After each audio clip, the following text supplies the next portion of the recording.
Hi guys, and welcome to the Ace Tanker for the Panzer V, or what's more affectionately known as the Panther, the Tier 7 German medium tank in-game.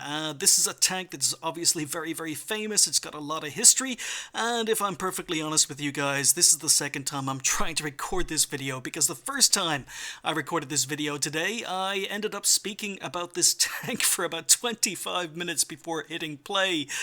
So yeah, 25 minutes of history and 25 minutes of development and combat history, and it's just an incredibly interesting tank. I just couldn't stop talking about it. And considering that the game itself is almost 15 minutes long, I ended up making almost a 45-minute video just for one game, which I know a lot of you guys hate. You prefer me to get into the action straight away, but I'm not going to do this. I'm attempting this a second time. I'm going to try and keep the history to an absolute minimum. This is an incredibly interesting tank. It made its debut at the Battle of Kursk in June of 1943, and it was one of the primary reasons why the Battle of Kursk was such a disaster for the Germans, or Operation Citadel as the Germans knew it. And I spent a lot of time talking about this, but basically this was a tank that was the concept for this tank was first drawn up in 1942 after the Germans had run into the first Russian T-34s, and the T-34 was just unbelievable as a tank in that it combined its speed and mobility with very good armor and firepower. And the Germans, even though, you know, the Tiger could hold up, it basically couldn't hold up with the numbers of T-34s it was facing. So the Germans decided that they needed a version of a medium tank that could compete against or directly against the T-34, and the Panther was one of the concepts that was drawn up. Now, the tender was put out for a medium tank to combat the T-34. 3 companies responded to that tender, but only 2 companies actually got to blueprint stage, design stage. One was the Daimler-Benz with the VK3002DB, which surprisingly was actually considered a better tank than the Panther right up till the final moments, and I went into all of that in an earlier recording, but it's just very complicated. The second concept, or the second tank that was designed, was this Panzer V, which was designed by Maschinenfabrik Augsburg-Nürnberg, or MAN for short. Now, this Panther was designed, as I say, as to contest the T-34. You'll see that from the sloped armor and the fact it comes with a 75mm gun. Now, this tank is not historically accurate because this is the final upgraded version of the Panther, so you'll notice that the turret is actually not the turret that comes on the regular Panther historically, or the gun is not the gun that came on the Panther historically. These are just in there for game balancing reasons, although they did exist, that they just weren't fit on the tank during World War II. The tank, about 6,000 of them were built between December 1942 and April 1945 before production halted with the end of World War II, but it was pretty much a disaster when it first started coming off the production lines, because Hitler wanted to rush this tank into production. He really wanted to rush this tank into production. That means that the concept for this tank was mid-1942. The first plans for these tanks were drawn up towards September 1942 and approved by Hitler in September 1942, and the first Panther started rolling off the production lines in December 1942, so it was an incredibly rushed tank, and it caused a lot of problems, because when the Panther was first designed, it had a very complicated transmission. It had a very complicated drive system, but because Hitler was demanding that these tanks be mass-produced in large numbers, at the very last moment, when it looked like the VKDB was actually going to win the contract, the Panther designers very quickly switched out the transmission and the drive system for something far simpler. As a result, Hitler ended up approving this project down to the simpler designs, but also because the VKDB needed a brand new turret built for it. I went into all of this earlier, but I'm trying to cut this down. The VK was eventually, even though technically a lot of people recognized it as a better tank than the Panther, it was rejected down to the fact it needed a brand new turret that was designed from scratch, and that was going to put basically delay production.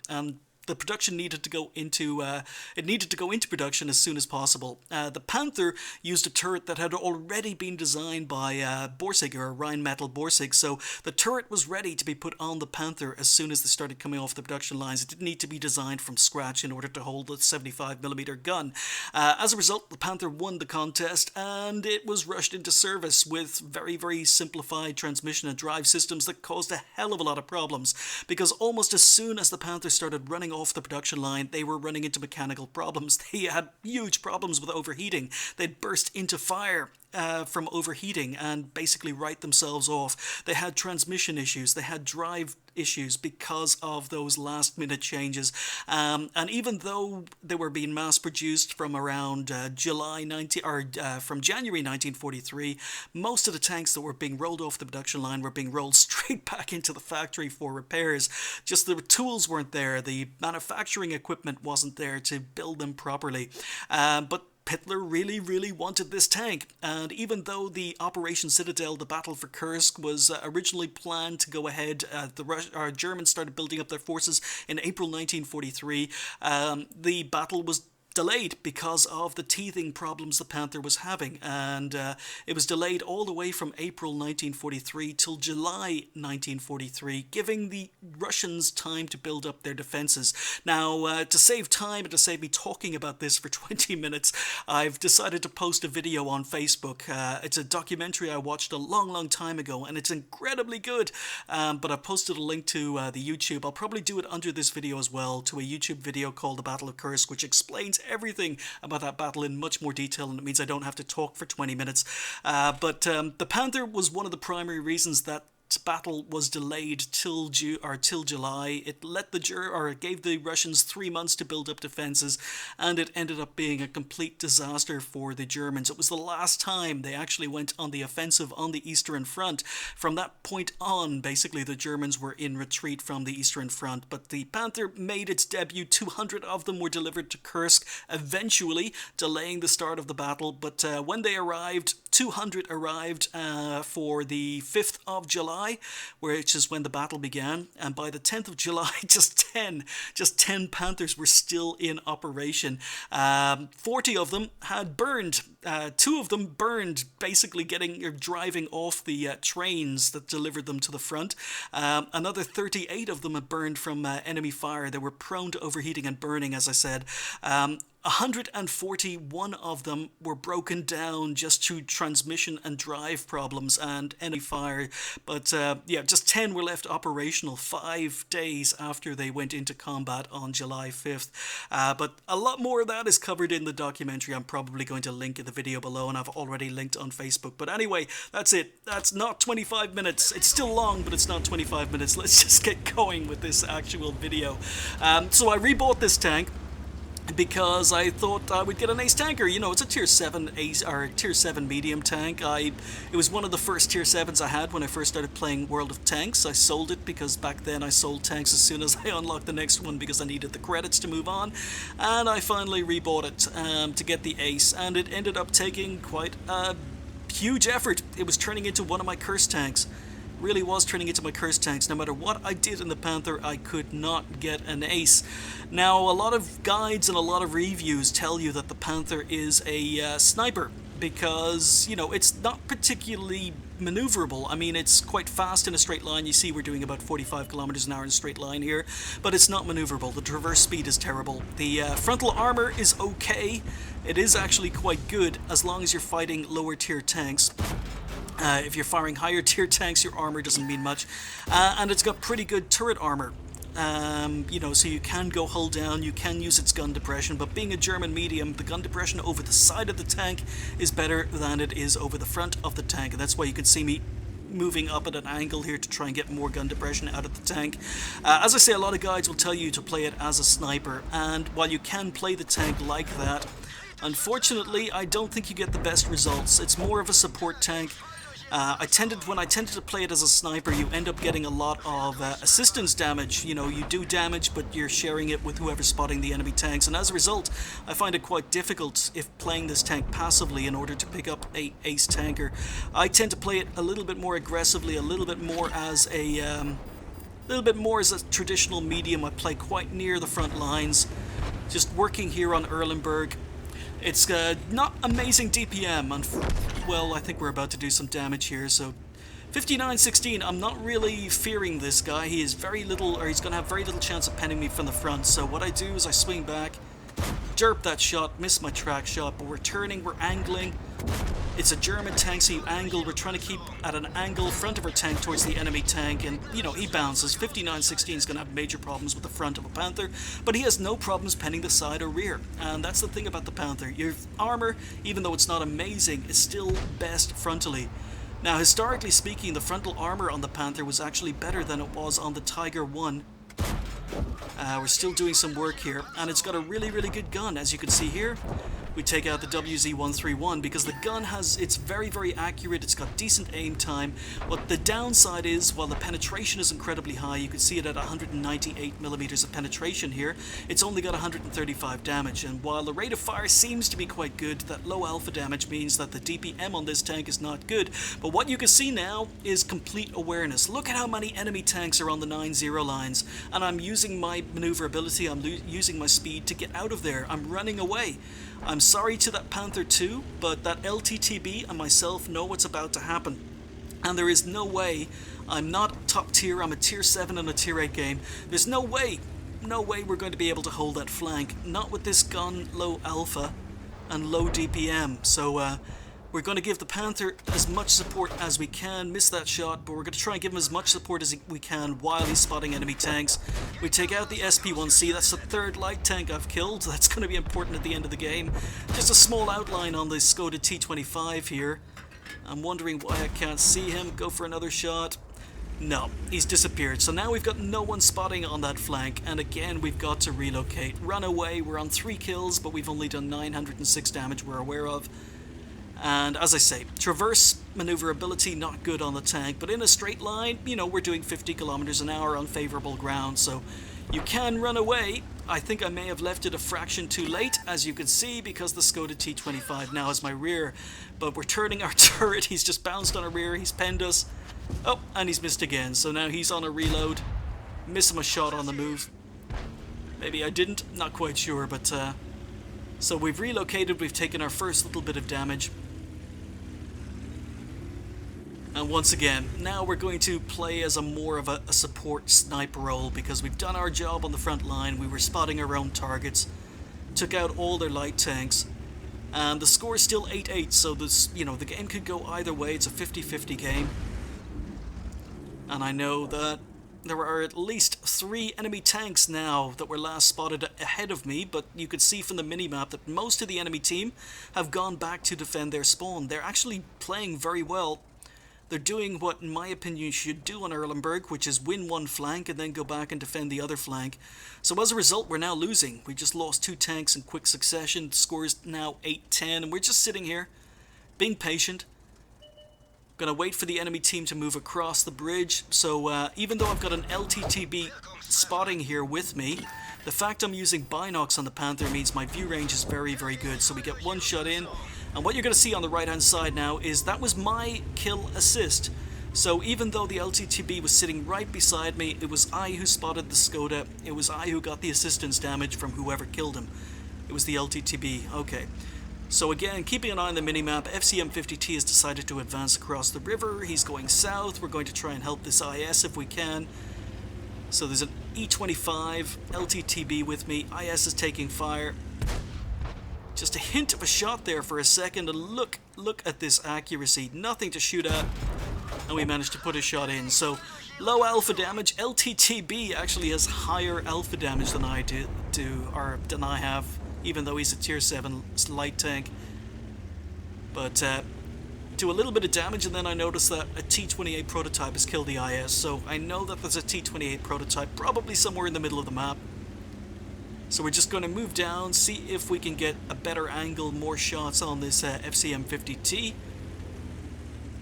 Last seen retreating, although he doesn't seem to be retreating anymore, he's advancing, and there's that gun depression. So even though you get more gun depression over the side of the tank, it's still not amazing. I forget off the top of my head how much gun depression you have over the side of this tank. I think it's about 8 degrees. but I could be wrong. I think it's 6 over the front, 8 over the sides, but I could be wrong on that. So now we're being capped. There's an FCM-50T advancing. The score is 9-11. There's a Hellcat in the middle. Jagdtiger 88 capping. He's stopped capping, so now I know that he's advancing on Arty. So again, even though it's not the fastest, most maneuverable tank, we're still moving around the map. Gonna try and help Arty if I can, but don't know if I'm gonna get there in time. Jagdtiger is hull down. Oh, I've got nothing to shoot at here. FCM-50T was advancing and our E25 has relocated, so Hellcat to my left, Jagdtiger to my right, or left, Hellcat to my right. FCM has appeared. Ah, I missed my shot. Come on, I need to get rid of this Jagdtiger as soon as possible. Enemy RT is still in play. Unfortunately, I don't pen, but I do track, and that shot delayed the fact I wasn't able to help the LTTB. So we've lost RT, we've lost LTTB. It's just the E25 and myself now against 5 enemy tanks. And once again, even though it's not a fast medium tank, we're able to run away. E25 thankfully takes out the Hellcat. Yep, that T-28 prototype finally shows himself in the middle. I knew he was middle. Shot on the move, need to get into cover. FCM-50T is being very, very aggressive. There's an SU-152 here as well, but we need to be aggressive, take out the FCM-50T. So even though I've got low alpha, so does the E25. I'm driving, trying to distract the FCM to save the E25. We managed to do that. And now it's just a matter of trying to kill, stay on the move, avoid RT, try and kill this SU-152. But I've got to be wary because there's a T-28 prototype, as I say, sitting in the middle of the map. And I can't expose my tank to him, so I'm trying to get my gun down, get one shot in. I'm debating whether or not to keep advancing. Another shot in, there's that rate of fire. I decide not to keep advancing. RT had just fired, so I'm safe from RT for a few seconds. But if I drive down after that SU-152, I'm going to leave myself open to the T-28 prototype. So once again, relocating, still losing. But we're on 4 kills. We've only done 1733 damage. But as I say, you can have bigger damage gains in this tank, but with such low alpha, sometimes it's quite difficult to do that. So once again, relocating. So essentially I want to see where that SU-152 has gone, but also I want to see where that... Yes, T-28 prototype. So if I can distract the T-28 prototype from shooting the E-25, then good. E-25 is able to take out the SU-152. Well played to him. And again, I'm trying to distract the T-28 prototype, trying to shoot his cheeks. As you can see, aiming at his cheeks, aiming at his side, failing to pen. Looking at his cheeks again. And it's his cheeks that are weak, so got one more shot in, using the wreck of the LTTB to save me, trying to stay RT safe as well. And our E-25 has gone on the attack. So all we need to do is remove the T-28 prototype's eyes from the battlefield. That leaves RT undefended. E-25 is moving in, and as I say, it's not a fast medium tank, it's a little bit sluggish as you saw going uphill. This tank in real life used the same engine as the Tiger 1, which actually made it unusual for a German tank in that it used a lot of technology. It was very, very cheap to build, believe it or not, even though it was quite advanced. Because it used parts that already existed, and because at the last moment the transmission and drive system for the tank were redesigned and made simplified, which caused all the problems, but it made the tank much cheaper to produce. So the Panther would cost about the same to build as the Panzer IV. In fact, you could build 2 Panthers for the price of every 1 Tiger. We're just flanking, playing like a medium tank, taking out the T-28 prototype. I can't point his turret all the way back. But yeah, you could build 2 Panthers for every 1 Tiger that was built, and still have money left over, which made it very, very, very cheap to produce and could be mass produced, which was rare for German tanks at that stage of the war. And that was one of Germany's main problems. It was getting the raw materials to build tanks in large numbers, because the Allies were bombing equipment, or bombing the factories. The Allies were bombing the supply depots. In fact, they were so short on supplies towards the end of the war. They had to build Panthers out of steel that wasn't quite as good as they were originally designed, so later Panthers that were built during World War II had a problem in that the steel was not strengthened enough, and as a result they cracked. A shot would crack the front plate on a Panther, but we've moved forward.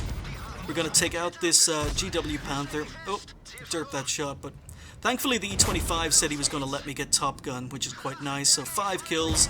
There we go. Finish off the game with 6 kills and 2.6k recorded damage. So yeah, first of 2 ace tankers today that have a connection to the Battle of Kursk, because that's where the Panther made its first appearance, successful or otherwise. And it's the first ace tanker I managed to pick up in the Panther since rebuying it, and it took a lot of games. It really did take a lot of games, but we finally did it. We picked up the ace, we picked up the Naiden's medal for killing all the light tanks on the enemy team, and we picked up Top Gun. Thankfully, the E25 allowed me to pick up the Top Gun at the end. 2,752 damage, so a couple of our blind shots did land, 6 kills, and happy with the XP. Happy with the XP. Yep, this is a very... I like the Panther. I do like the Panther, but I disagree with the fact that when people call it a sniper. I think that, you know, it's played as a support tank. When you're top tier, you've definitely got to play it on the front line like a medium.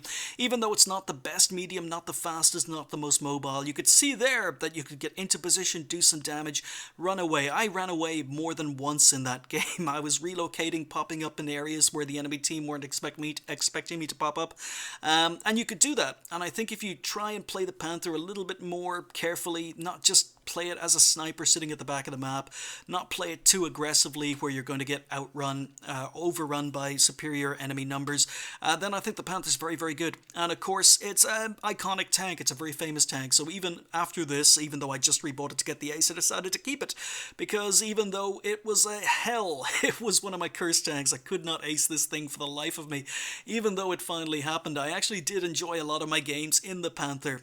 Very, very iconic tank. But anyway, we ended up firing 36 and hitting 27, so took a few snapshots, bounced a few shots, but I think the gun is very, very good. I like the gun, even though the alpha damage and the DPM are not amazing. We received 4 hits, 3 of which were bounces. Playing at distance, keeping my tank angled, trying to keep the tank straight towards the enemy because the side armor and the rear armor of the Panther are terrible. We spotted 1, damaged 9, destroyed 6, did 313 assistance damage, and again, that's because I was playing and shooting my own targets. In a lot of games, you know, I didn't pick up any assistance damage because I was sniping. I was playing the tank too passively, so I don't think it's maybe you have to play the tank passively, even though a lot of guides tell you to. We earned 39,000 credits with a premium account. Didn't have to fire any premium ammo because the Panther is one of these tanks that really, unless you're up against very, very toughly armored tier 8s, you really don't need premium ammo on this tank, which is one of the reasons I like playing it. 2,000 XP overall on the first win of the day, left me on 4,000 XP. But yeah, Panther, really, really enjoyed this tank, and finally happy to bring it to the channel because I think it's very, very iconic. It had a huge, huge bearing on the course of World War II, especially on the Eastern Front. You know, and it wasn't, it wasn't a good bearing. It had I'd say a negative effect overall, but that doesn't take away from the fact it was actually quite a good tank when it wasn't breaking down due to engine fires and overheating and transmission issues and drivetrain issues. But overall, it was a very, very successful tank design for Germany. As I say, about 6,000 of them were built. It was Germany's 3rd most mass-produced tank during World War II.